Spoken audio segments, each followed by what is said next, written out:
Jadi definisi dan esensi evaluasi abstrak ini, evaluasi abstrak adalah proses untuk menilai sebuah abstrak ya, baik dari menilai abstrak dari hasil representasi dokumen aslinya. Jadi evaluasi ini bukan hanya mengoreksi tentang tata bahasa, tapi juga mengukur efisiensi lalu kandungan isi yang ada di abstrak aslinya tanpa distorsi makna. Nah, menurut perspektif dari Lancaster, evaluasi ini fokusnya pada minimalisasi kehilangan informasi atau lost information dan reduksi kebisingan saat pengguna membaca ringkas.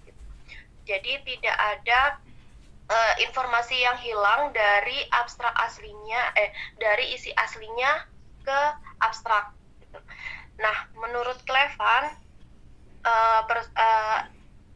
definisinya yaitu menekankan aspek fungsionalitas teks. Jadi abstrak yang sukses itu harus mampu memicu keputusan relevan yang cepat dan akurat oleh pengguna.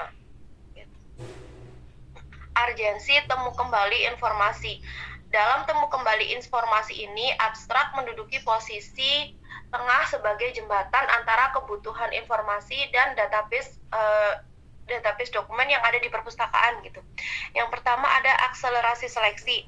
Jadi abstrak ini menghindarkan pengguna yang tidak harus mengunduh atau membaca keseluruhan isi dari sebuah teks atau buku ataupun artikel yang memakan waktu lama. Yang kedua ada ketersediaan metadata. Jadi mesin pencari mengindeks teks abstrak ini lebih sensitif daripada full text guna meningkatkan akurasi pemanggilan kembali. Jadi harus abstrak itu memasukkan kata-kata yang kiranya kalau kita ketik itu temu kembalinya cepat gitu. Precision dan recall. Abstrak yang dievaluasi dengan baik menjamin rasio ketepatan pencarian tertinggi di katalog perpustakaan. Maka dari itu kita memasukkan kata kuncinya itu yang tepat. Tujuan dan evaluasi. Tujuannya untuk filtrasi dan efisiensi yang memastikan pengguna dapat memilah dalam hitungan menit tanpa membaca semua teks. Standarisasi mutu menjaga reputasi ilmiah penerbit publikasi, baik itu di universitas maupun lembaga riset lainnya. Lalu koreksi semantik, yaitu mendeteksi ketidaksesuaian klaim abstrak dengan isi asli dokumen guna menghindari penyesatan ilmiah bagi peneliti. Jadi itu adalah tujuan dari evaluasi abstrak. Dampak kualitas abstrak pada layanan. Nah, studi menunjukkan bahwa 85% pengguna layanan referensi mengambil keputusan untuk membaca atau mengabaikan sebuah dokumen hanya berdasarkan teks abstraknya. Berarti dengan mereka membaca teks abstraknya aja, mereka kebanyakan mengabaikan dokumen aslinya. Untuk layanan referensi mandiri, abstrak berkualitas tinggi menstimulasi sirkulasi dokumen yang sehat dan relevan. Jadi untuk layanan ini, abstrak ini menstimulasi, jadi kayak pengunduhan atau melihat abstrak itu loh, maksudnya yang abstrak berkualitas tinggi ini. Sirkulasi kan masuk keluarnya gitu. Matriks citasi artikel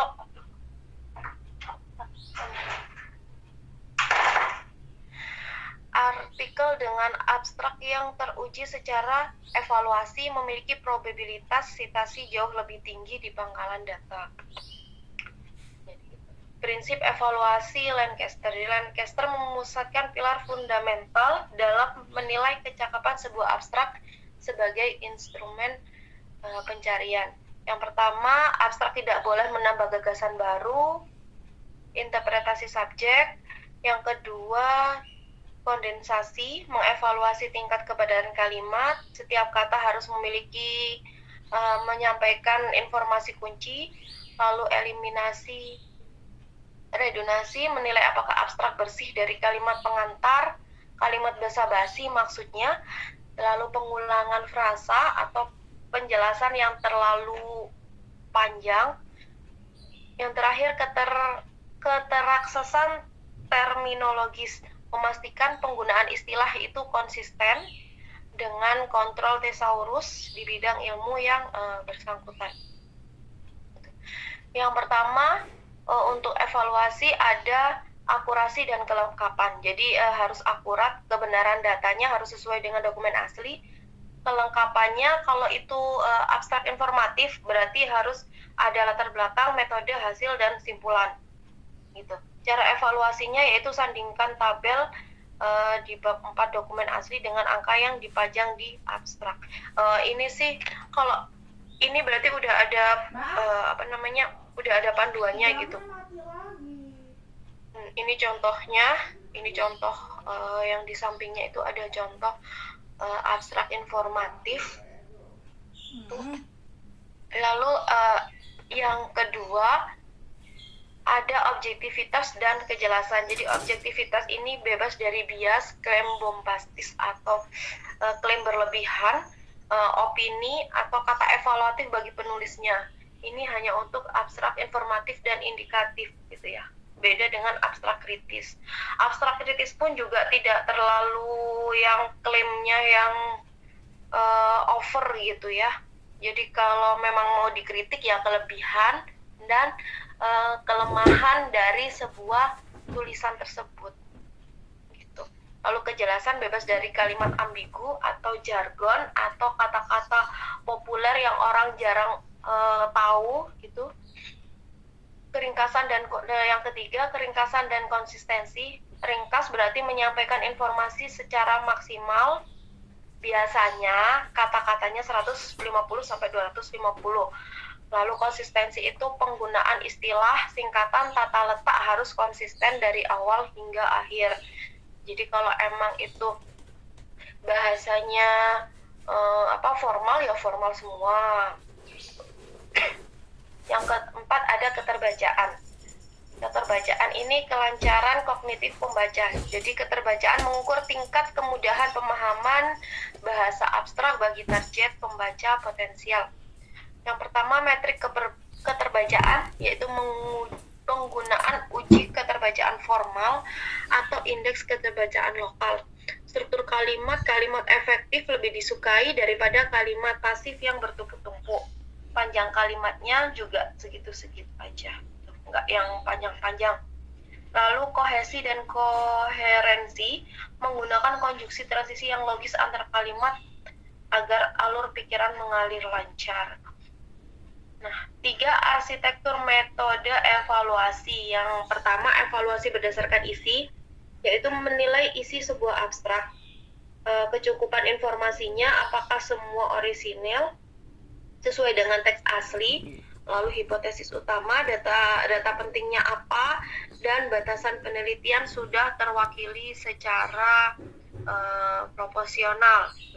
Yang kedua, berdasarkan struktur. Struktur ini memastikan kepatuhan terhadap format.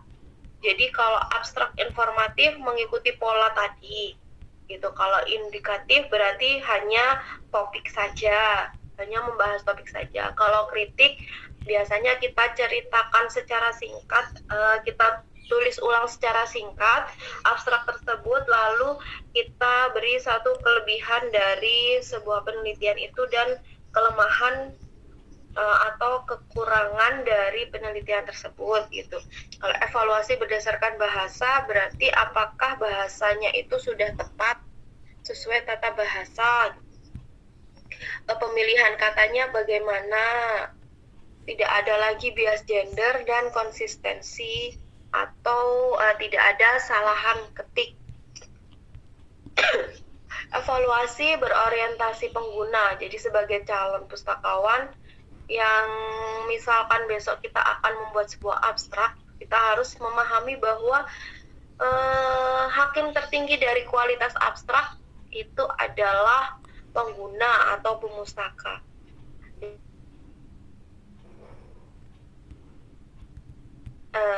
berikut.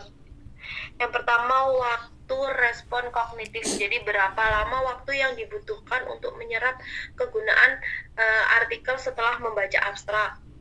Lalu, apakah kata kunci dalam abstrak itu sesuai dengan kebiasaan atau perilaku pencarian informasi saat ini. Lalu, abstrak itu tidak boleh memaksa pemustaka untuk membuka kata kunci, daftar istilah atau glosarium dari buku lain, dari sumber lain untuk memahami istilah yang sudah bahasa internasional di Indonesia. Abstrak wajib 2 bahasa, jadi bahasa Indonesia dan bahasa internasionalnya bahasa Inggris. Evaluasi ini harus menjamin kualitas, bukan sekedar hasil dari Google Translate. Indikator kualitas dan kesalahan umum. Ini yang biasanya ada standar mandiri, jadi dapat dipahami seutuhnya tanpa membaca teks asli. Lalu fokus data, hasil temuan, bukan sekedar pembahasan. Lalu syarat informasi substantif. Nah, kesalahan umum penulis kemarin sudah kita bahas sepertinya. Nah, ini analisis abstrak yang bermasalah. Ini contohnya. Ada sitasi yang ada di dalam abstrak, seharusnya tidak ada sitasi. Lalu ada kata non-ilmiah seperti sangat menarik, luar biasa. Lalu tidak menyajikan metode sampel. Nah, ini untuk abstrak yang indikatif. Tidak ada metode sampel temuan. Ini cocoknya sebenarnya di abstrak indikatif. Abstrak hasil rekonstruksi.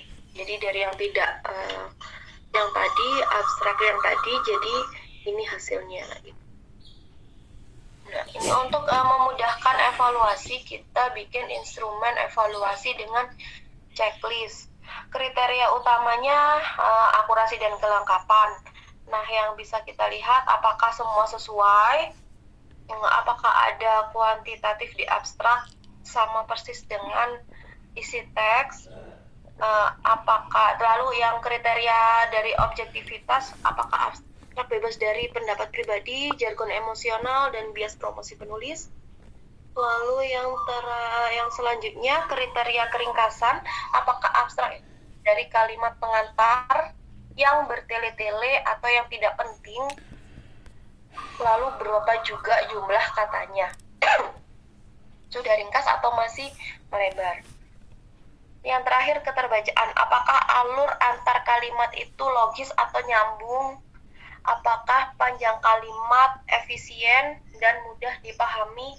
Nah, ini adalah instrumen untuk evaluasinya. Gitu. Nah, evaluasi abstrak di era database digital. Apakah pangkalan data terkemuka seperti Scopus, WOS, dan repositori universitas? Abstrak adalah mata uang utama sirkulasi pengetahuan. Jadi ketika naskah terkunci oleh anggaran berbayar, hanya abstrak yang dapat diakses publik secara gratis. Jadi lalu algoritma AI penelusuran mengandalkan kualitas semantik abstrak untuk pemeringkatan dokumen di Google Scholar. Nah, ini evaluasi abstrak di era database. Peran pustakawan bertransformasi dari hanya menjaga menjadi metadata kurator atau information index. Jadi kita sebagai pustakawan harus bertanggung jawab melakukan kurasi, evaluasi, penyuntingan abstrak serta pendampingan bagi para peneliti agar data mereka itu atau cara mereka mencari informasi itu bisa optimal. Nah, kesimpulan dan referensi akademik. Ini adalah kesimpulan evaluasi abstrak. Jadi instrumen krusial penjamin mutu temu kembali, penguasaan 7 kriteria, pustakaan memegang kendali dalam gerbang repositori guna menjamin visibilitas ilmiah global. Jadi intinya evaluasi abstrak itu ada 7 kriteria tadi. Gitu. Dari keseluruhan, kalau materi yang lain sepertinya kemarin-kemarin juga sepertinya selalu disinggung gitu. Jadi intinya dari evaluasi abstrak ini yang harus kalian pahami itu dari akurasi, kelengkapan, objektif, kejelasan, keringkasan, konsistensi, dan keterbacaan. Nah itu nanti kalian kalau ada abstrak, kalau misalkan di perpustakaan besok ada orang abstrak gitu, yang kalian lihat ya cuma itu aja untuk evaluasinya gitu. Lalu untuk memudahkan kalian menilai atau mengevaluasi kalau itu abstrak informatif tadi, itu menggunakan checklist tadi gitu, dengan pertanyaan-pertanyaan itu gitu. Itu untuk evaluasi abstrak gitu. Oke, untuk intinya di situ aja sih untuk evaluasi abstrak itu. Jadi kita hanya melihat apakah itu layak untuk diposting atau tidak gitu. Kalau kurang ya ditambah. Kalau misalkan ada yang perlu diganti ya diganti. Kalau kita yang bikin abstrak ya harus memenuhi 7 kriteria itu gitu. Untuk evaluasi abstrak. Sampai di sini apa ada yang mau ditanyakan dulu untuk evaluasi abstrak?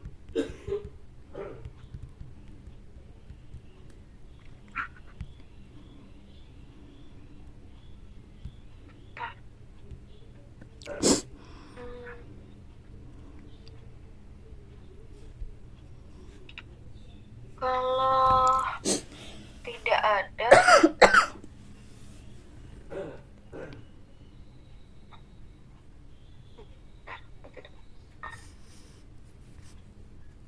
ke etika dan standar pengabstrakan.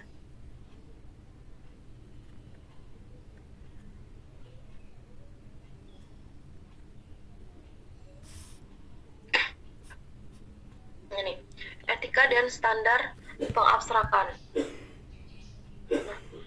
Pengertian etika pengabstrakan. Jadi jujur, etikanya dalam kita bikin abstrak itu jujur sesuai dengan aslinya, bebas dari bias atau ulasan subjektif dari kita, baik itu opini maupun kritikan. Lalu penghargaan atas hak cipta, jadi melindungi integritas karya penulis yang dapat merugikan reputasi ilmiah bagi penulis dan penerbit. Pentingnya etika. Mengapa etika pengabstrakan ini penting dalam siklus informasi ilmiah? Jadi peneliti bergantung pada abstrak untuk menentukan relevansi dokumen. Jadi abstrak yang tidak etis membuang waktu peneliti. Keandalan sistem indeksi, basis data bereputasi, bertumpu pada objektivitas abstrak demi akurasi temu kembali. Lalu pencegahan misinformasi, jadi abstrak palsu atau bias dapat menyebarkan temuan ilmiah yang salah secara cepat ke seluruh dunia. Prinsip etika menurut Lancaster, jadi abstrak wajib merepresentasikan data, angka, metode, temuan. Lalu objektivitas, tidak menggunakan opini tadi, menyajikan seluruh komponen dokumen secara seimbang, dari pendahuluan atau tujuan hingga kesimpulan dan kejelasan. Penggunaan standar yang mudah dipahami dan menghindari kata-kata yang berbelit-belit. Sama ya, akurasi dan objektivitas. Ini sama kayak tadi, akurasi. Lalu kelengkapan dan kejelasan. Abstrak harus mudah dipahami, kejelasan dan konsistensi sama kayak tadi. Nah, ini contoh penerapan etis. Nah, ini contoh yang salah dan contoh yang benar. Ini adalah contoh kalimatnya. Objektivitas, penulis menyajikan analisis luar biasa. Lalu ada kalimat luar biasanya, sedangkan yang benar adalah tidak ada. Lalu ada akurasi data, model usulan mengungguli model lama di setiap aspek. Itu salah. Yang benar, model usulan menunjukkan peningkatan akurasi. Lalu kelengkapan artikel menguji kepuasan pemustaka, hasil dari kesimpulan dipaparkan dalam dokumen. Nah, harusnya dipaparkan langsung isinya apa. Gitu. Pelanggaran etika memanipulasi narasi abstrak untuk menonjolkan hasil positif. Jadi agar abstrak itu menarik, kita tonjolkan yang positif-positif. Nah, itu tidak boleh. Yang negatif tidak boleh, yang negatif tidak diikutkan gitu. Padahal semuanya kegagalan atau keberhasilan itu harus sesuai dengan dokumen yang asli. Plagiarisme, menyalin abstrak karya orang lain, itu juga tidak boleh. Evaluasi subjektif, memasukkan apresiasi pribadi, peneliti hebat, atau kritik untuk mendeskripsikan metodologi penulis asli. Itu juga tidak disarankan. Menjaga sengaja menyembunyikan keterbatasan penelitian dan mengabaikan argumen utama penulis yang tidak disukai oleh pengabstrak. Jadi intinya tidak boleh kita itu biar abstrak itu menarik, jadi kita olah dengan yang baik-baik saja, hasil buruk tidak ditampilkan gitu. Itu dihindari. Studi kasus pelanggaran. Nah, ini studi kasus contoh-contoh aja sih. Contoh selektif, dampak dokter. Nah, bagian 2 ada standar pengabstrakan. Jadi standar pengabstrakan adalah sebuah kesepakatan yang mendefinisikan aturan penyusunan abstrak dari jumlah kata, strukturnya, hingga gaya bahasa. Standar mematikan variasi subjektif yang menginginkan membaca global. Interoperabilitas data. Di dalam pangkalan data modern, keseragaman ini sangat penting. Standar ini memungkinkan mesin pengindeks mengekstrak data abstrak secara otomatis tanpa galat. Jadi menjamin pertukaran data itu lancar antar perpustakaan. Standar internasionalnya ISO 214 ini definisinya abstrak adalah representasi singkat, akurat dari sebuah isi dokumen. 2 kategori utama, kalau abstrak informatif untuk makalah riset eksperimental atau makalah ilmiah yang isinya ada tujuan, metode, hasil, dan simpulan. Nah, lalu abstrak yang indikatif ini untuk dokumen deskriptif atau buku, jadi hanya memuat subjek pembahasan. Sebenarnya abstrak itu juga bisa diganti menjadi abstrak ilmiah atau abstrak informatif, juga bisa kita buat abstrak deskripsinya sebenarnya, atau abstrak indikatifnya. Tapi tidak mencantumkan metode, tujuan, hasil, tidak menunjukkan hasil dan kesimpulan. Lalu abstrak juga harus ditulis sedemikian rupa hingga layanan pengindekan sekunder dapat langsung menyalin tanpa penyuntingan. Itu sedikit dipercepat ya, soalnya waktunya sejam. 1 paragraf tunggal. Jadi abstrak itu hanya 1 paragraf.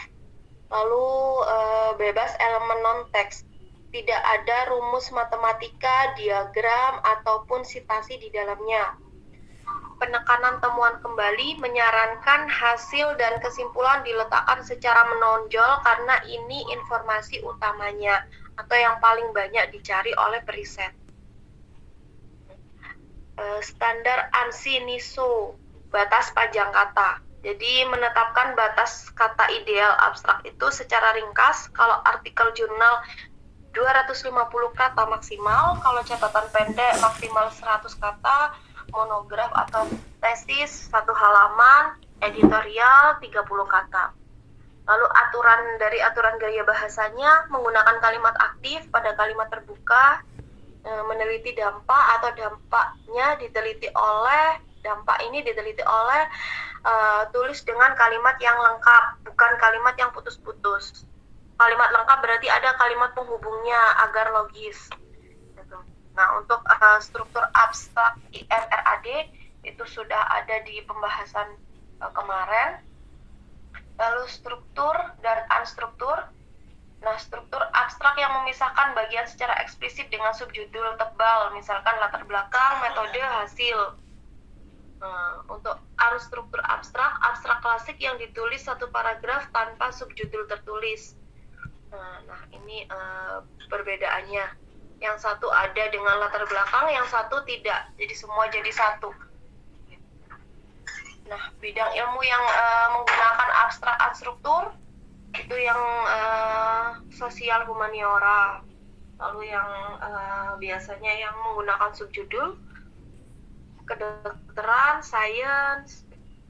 Nah, ini checklist kualitas abstrak. Nah, ini tadi udah masuk di yang tadi. Nah, ini latihan ini tidak perlu latihan. Kesimpulannya adalah kepatuhan etika pengabstrakan dan standar menjamin kualitas pangkalan data, integritas ilmiah, serta efisiensi penelusuran informasi di perpustakaan secara global. Jadi etika ini sama dengan etika-etika yang lain gitu, tapi ini etika penulisan abstrak sebenarnya sama dengan standar dan yang ada di 7 kriteria evaluasi tadi gitu. Jadi intinya etikanya adalah tidak membuang informasi penting yang ada di sebuah dokumen lengkapnya gitu. Terus tidak menambah-nambahkan, ya segitu-gitu aja sih. Nah, untuk itu kan ada sempat yang tanya untuk presentasi. Nah, kita itu saya kasih tugas aja, tugasnya tugas kelompok. Nanti presentasi di minggu ke-14 atau ya minggu ke-14 sama 15. Lalu kita nanti UASnya tulis aja. UAS tulis pertanyaan-pertanyaan biasa aja. Paling ya 5-6 soal. Itu aja. Ini nanti saya share dulu tugas kelompoknya. Bentar.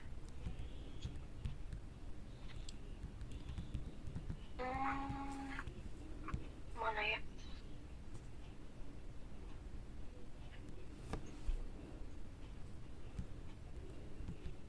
Tugas.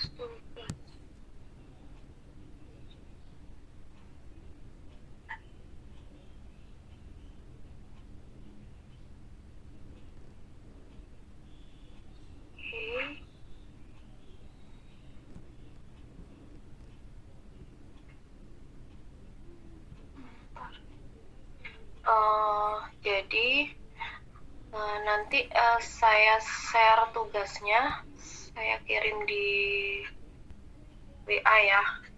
Nanti kalian cari satu artikel. Kalian cari satu artikel, lalu nanti itu cari satu artikel ilmiah, nanti kalian bedah strukturnya, IMRAD, jadi kalian sebutkan masalahnya, metodenya apa, hasilnya apa, dan kesimpulannya apa, gitu. Lalu dari artikel itu juga, dari abstrak artikel tadi itu, nah kalian ubah atau kalian tulis ulang abstrak informatif yang asli dari artikel tadi menjadi abstrak indikatif. Ya, jadi kalian cari dulu satu artikel, lalu kalian bedah strukturnya, lalu tunjukkan masalahnya apa, metodenya bagaimana, hasilnya apa, kesimpulannya apa. Lalu abstrak tadi, tugas yang kedua, abstraknya tadi tulis ulang jadi abstrak indikatif.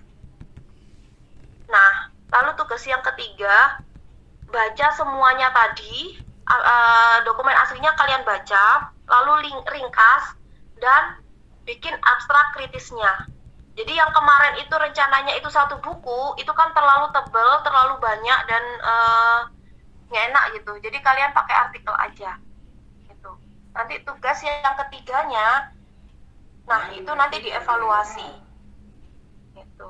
Jadi abstrak itu nanti dievaluasi dari kata, dari ketepatan kata kunci, dari pemilihan kata, dari bahasanya, gitu. Itu nanti kalian iniin. Nanti saya kirim tugasnya lewat WA, terus di Google Drive juga nanti saya upload lah.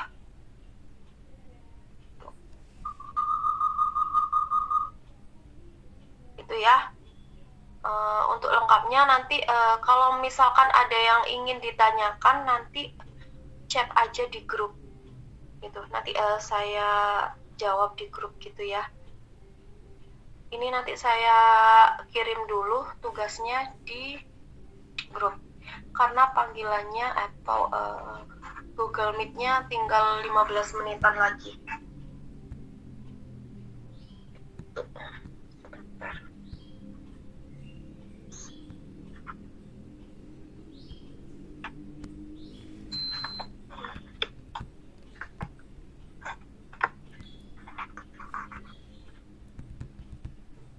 Saya sekarang dulu aja.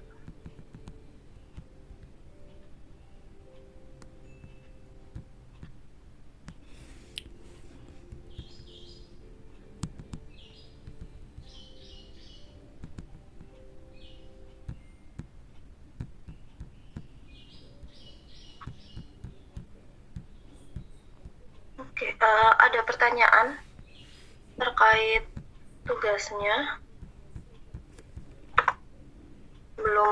Belum di share ya, jadi nggak tahu. Pokoknya kalian cari aja satu artikel, nanti dibikin abstrak, informatif, indikatif, sama abstrak ininya, apa namanya, kritisnya.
Oke, tidak ada yang tanya. Nanti saya share tugasnya di grup aja. Kalau gitu, saya akhiri. Sampai ketemu minggu depan. Wassalamualaikum warahmatullahi wabarakatuh.